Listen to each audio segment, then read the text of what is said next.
আসসালামু আলাইকুম ওয়া রাহমাতুল্লাহি ওয়া বারাকাতুহু। এমন একটি আমল আছে যে এক আমলকে কেন্দ্র করে রাসূলুল্লাহ সাল্লাল্লাহু আলাইহি ওয়াসাল্লাম জান্নাতের ঘোষণা দিয়েছেন, জীবনের সমস্ত গুনাহ মাফ হওয়ার ঘোষণা দিয়েছেন এবং আল্লাহ রাসূল সাল্লাল্লাহু আলাইহি ওয়াসাল্লামের শাফাআত অবধারিত হওয়ার ঘোষণা দিয়েছেন। আমলটি ছোট কিন্তু তার ফজিলত অনেক বেশি, তার প্রাপ্তি অনেক বেশি এবং আল্লাহর পক্ষ থেকে অনেক ক্ষমা এবং অনুগ্রহ এই একটি আমলের মাধ্যমে আমরা পেতে পারি।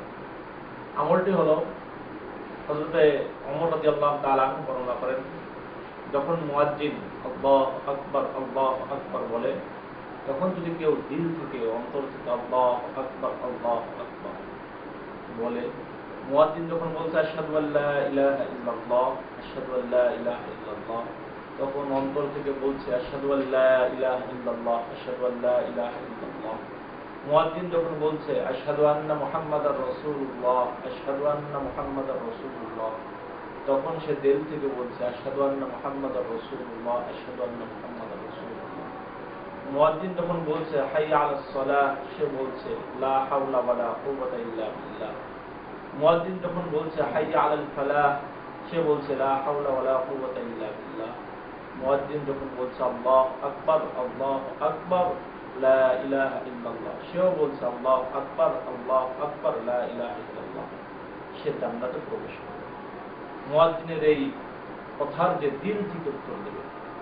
এরপরে জাবের রাদিয়াল্লাহু তাআলা আনহু বলছেন, আজানের পরে যে আল্লাহুম্মা রাব্বা হাযিহিদ দাওয়াতিত তাম্মা والصلاة القائمة آت محمدا الوسيلة والفضيلة وابعثه مقاما محمودا الذي وعدته إنك لا تخلف الميعاد। এই দোয়া পড়বে রাসূলুল্লাহ সাল্লাল্লাহু আলাইহি ওয়াসাল্লাম বলেছেন, তার জন্য আমার শাফাআত করা, কিয়ামতের ময়দানে সুপারিশ করা ওয়াজিব হয়ে যায়, অবধারিত হয়ে যায়।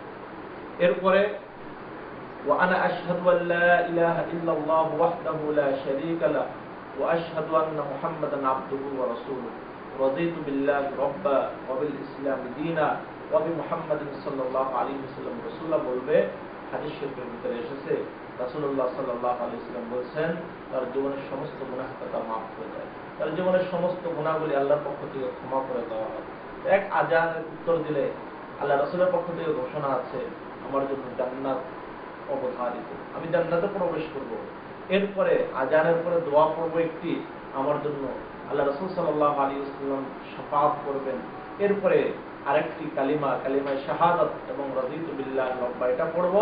আল্লাহ রাসূলের পক্ষ থেকে ঘোষণা, আমার জীবনের সমস্ত গুনাহ মাফ হয়ে যাবে। ছোট্ট আমল, কিন্তু এক আমলকে কেন্দ্র করে তিনটা বড় বড় ঘোষণা খুবই কম আছে। আল্লাহ তাআলা আমাদের সবাইকে এই আজানের উত্তর যথার্থভাবে দেওয়ার তৌফিক দান করুন।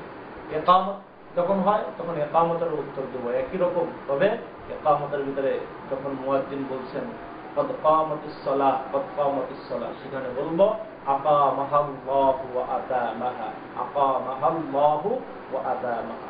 আল্লাহ তাআলা আমাদের সবাইকে আযান এবং ইকামতের উত্তর সুন্নাত তরিকায় দেওয়ার তৌফিক দান করুন। আমিন ওয়া আখিরু দাওয়ানা।